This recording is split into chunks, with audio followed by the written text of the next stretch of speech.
What if the walls of Jericho came tumbling down, not in the Middle East like we've been told, but in Utah? Let's get into it. This has turned into a bigger topic than I expected, so I'm going to have to break this video into two parts.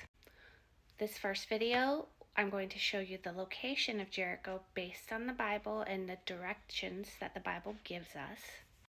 And then in the second video, I will show you where I believe the remains of the wall are. So I compiled a list of all the scriptures that reference Jericho that I could find. I'm going to share this with you now. I'll move my head so you can screenshot them.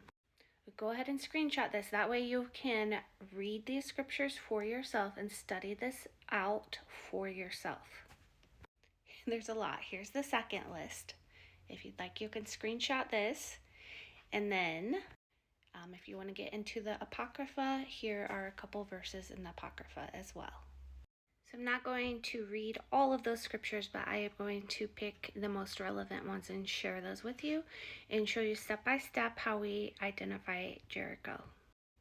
So one of the biggest stories about Jericho takes place in Deuteronomy and then in Joshua. So it starts with Moses. This is shortly before Moses' death.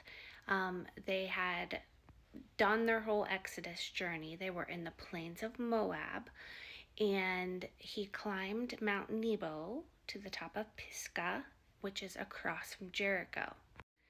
So they are camped east of the Jordan near Mount Nebo and across from Jericho. And you can go read all of this for yourself. It gives very explicit directions. And then after that, after Moses dies, God tells the Israelites to cross the Jordan into the land that he's giving them, which is Canaan. So he commands them to cross the river, right? Which is the Jordan River. And I'm going to show you guys where all of this is. So it says they came to the Jordan and they crossed opposite of Jericho. Okay, this is the same area where they were before and where Moses went out up on Mount Nebo. And they were camped, it said previously, they were camped in the plains of Moab near Mount Nebo. And then they went to the Jordan opposite Jericho and crossed over. And then in the midst of this story, they also sent the spies across the Jordan, and they spied out Jericho. And that's when they met Rahab, and they told her that her house would not fall down because she helped them, that she and her family would be saved, and she lived on the wall of Jericho. So if we're looking at the map, this is Utah. That lake up there is the Sea of Galilee, which is Lake Utah. Over here, this area, here's Jericho. It's still called Jericho today. There's a ghost town here called Jericho. Mount Nebo is over here. Well, it's hard to see. It's such a mess on the map. But Mount Nebo's there. It's still called Mount Nebo today. This thick blue line is the Jordan River. This was the upper Jordan River, where it would flood in the fall. It still floods in the fall. And this is where they crossed. So if you head east just a little bit, Moab is over here. It's not showing up on this image. I cut it off, but Moab's right over there on the far side of the screen.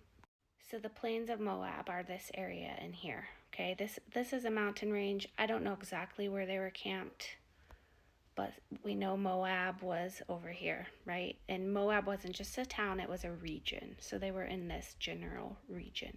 So if you zoom in a little bit more, you can see Mount Nebo right there. It's the tallest mountain in that area, in that range.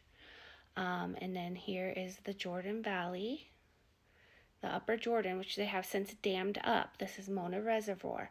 This red line is approximately where they would have crossed and where they placed at Gilgal. I did a video on that recently. It's just a few videos back, or you can go check my playlist to try to find that. But I talk more about this area and the crossing and lay a lot of this information out in that video as well. So go check that out too if you need more clarification about this general setup. Okay, so from there, they crossed right here, across from Mount Nebo, came across, set up Gilgal, which was those 12 stones. They put 12 along the banks somewhere, and then they put 12 in the water as well. And again, it was the flooded river at that point. This is the reservoir, Mona Reservoir. Okay, and then Jericho, so then puts Jericho somewhere in this area. Here, I'll move my head. Right in here, right? So the location named Jericho nowadays is right here still. It's still there. It was actually, I think, a train stop at one point. And the Bible does talk about how Jericho was ruined, demolished, and it was not to be built back. And if it was built back, there would be, you would lose your child, basically. It's a story. And there was somebody who tried to rebuild Jericho, and that happened to him. And so it lays desolate to this day. That's the prophecy about Jericho. This entire area is absolutely desolate. There is nothing there. There was no one there. It's called the Little Sahara. There's sand dunes, and people go out there and go four-wheeling. But it's way out there. There's nothing there. So there's a mountain range here, and then there's the plains of Jericho are right here, just like the Bible describes. Nothing there. It also says in the Bible that there are mountains further west of Jericho, and there is a mountain range to the west on the other side of the plains. That's kind of a side note, but wanted to throw that in.